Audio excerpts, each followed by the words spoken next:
এখানটায় আমার ধরেন চেক চেকের ডেট আপনি দিতে চাচ্ছেন। এখন এই জায়গাটায় ধরুন আমরা এভাবে ডেট সেট করে দিলাম। চেক ডেট দিছেন ভালো কথা, কিন্তু আমরা দেখতে চাচ্ছি যে আপনাকে বলা হলো এখানে যদি কোনোটা উইকএন্ড থাকে। উইকএন্ড কোনটা আমাদের? সেটা মানে আমি দেখতে চাচ্ছি যে আমার তো অনেকগুলো চেক, কিন্তু যেই চেকের ডেটটা অনেক প্রতিষ্ঠান থেকে চালাকি করে উইকেন্ডের ডেটে কিন্তু চেক সাবমিট করে, অনেক প্রতিষ্ঠান থাকে। তা আপনি চাচ্ছেন যখনই ওই চেকের ইস্যু ডেটটা এখানে টাইপ করবেন, যদি ওইটা উইকএন্ডের ভিতর পড়ে যায়, অটোমেটিক আমার এখানে বলে দিবে যে এটা উইকেন্ড, অর্থাৎ ফ্রাইডে বা স্যাটারডে, মানে ফ্রাইডে স্যাটারডে এই দুই দিনের তারিখ এটা। মানে মূল কথা হলো যদি ফ্রাইডে অ্যান্ড স্যাটারডে হয় তাহলে কি হবে, এই জায়গাটায় লেখা উঠে যাবে। কাহিনী কি বুঝাইতে পারছি আপনাদের? লাস্ট ক্লাসগুলোতে যে ফাংশনগুলো ব্যবহার করছিলেন তার এক্সাম্পল কিন্তু চলে আসতেছে। ভাই আমি কোনো ফাংশন কিন্তু কারণ ছাড়া শিখাই না। এখন আমরা চাইলে এখানে কিন্তু হেল্পার কলাম নিয়ে করতে পারি। প্রথমে আপনাদের হেল্পার কলাম নিয়ে দেখাই। প্রথমে কথা হলো আগে আমরা উইক ডেটা বের করি, তাই না?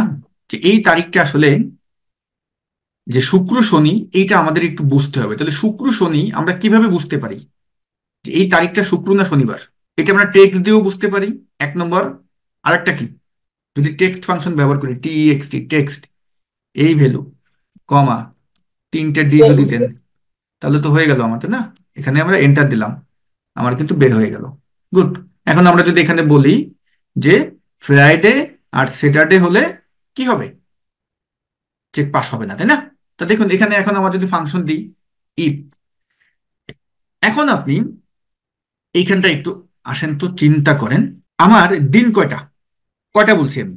ফ্রাইডে আর স্যাটারডে না? তাহলে এই জায়গাটায় আপনি ফ্রাইডে স্যাটারডে এই একটা লজিকের ভিতরে কিভাবে বুঝাইবেন? দুইটা যেহেতু হয়ে গেছে, এন্ড একটা না কিন্তু। ফাংশন। And, good. হ্যাঁ। কিন্তু আবার একটু মাথায় আসেন, অ্যান্ড করে কি? আমার দুইটা লজিক, এই যে দুইটা লজিক, এই দুইটা লজিক মানে ফ্রাইডে স্যাটারডে তো দুইটা জায়গায় থাকতে হবে, কিন্তু এখানে আছে কয়টা জায়গায়? একটা জায়গায়। তাহলে কি অ্যান্ড অ্যান্ড তো দুইটা ম্যাচ করতে হবে, তাহলে আমরা দুইটা পাবো কোথায়? আমার তো একটা সেলে ভ্যালু আছে। এখন আমার এখানে তো বুঝে গেছি। ফ্রাইডেও থাকতে পারে, স্যাটারডেও থাকতে পারে, মানে মানে দুইটার একটা হলেই হলো, ফ্রাইডেও হতে পারে স্যাটারডেও হতে পারে। তাহলে কি অ্যান্ড হবে? অ্যান্ড হলে তো দুইটা এক জায়গায় থাকতেই হবে। ওর অর, অর হবে। অর। অর। ঠিক আছে, গুড, অর আনেন। এখন কি অরে কি বলছি, এই সেল সমান সমান যদি কি হয়, ফ্রাইডে হয়, কমা দ্বিতীয় লজিক কি আবার এই সেল সমান সমান ডাবল কোটেশন যদি কি হয়, স্যাটারডে হয়, তাই না? স্যাটারডে হয়, তাহলে ব্র্যাকেট ক্লোজ দেন। এই কই গেল ক্লোজ? ব্র্যাকেট ক্লোজ দেন। এখন ভ্যালু ট্রু কি? ভ্যালু ট্রু বলছি যে উইকেন্ড, উইকেন্ড আমরা এখানে এটাকে ডাবল কোটেশন দিয়ে বুঝাই দিই। আদারওয়াইজ আমি ধরেন এখানে রাখবো, খালি রেখে দিই, ডাবল কোটেশন দুইবার দিয়ে ব্র্যাকেট ক্লোজ দিয়ে হিট এন্টার নামিয়ে দেন। তাহলে দেখুন চলে আসলো। যদি আমি এখানে একটু একটা ফ্রাইডে তারিখ দিই, আজকে কয় তারিখ? আমরা যদি 6 তারিখ দিই, 6/06/09/24, দেখুন অটোমেটিক উইকেন্ড উঠে গেছে। ক্লিয়ার? এখন আপনি এটাকে হাইড করেও দিতে পারেন আপনার সুবিধার জন্য। আর আমরা যদি এইটা না থাকতো, ধরুন এই যে উইক ডে, যদি আমরা এইটা না ব্যবহার করতাম তাহলে আমরা এখানে কিভাবে করতাম বলুন তো? তাহলে আমরা কিভাবে করতাম আসেন সেটাও আমরা একটু দেখি। এটা দেখি শেষ ক্লাস। Equal IF। এখন অর যেহেতু দুটা পার্ট অর, এখন অরের ভিতরে লজিককে কিভাবে বুঝাইবো?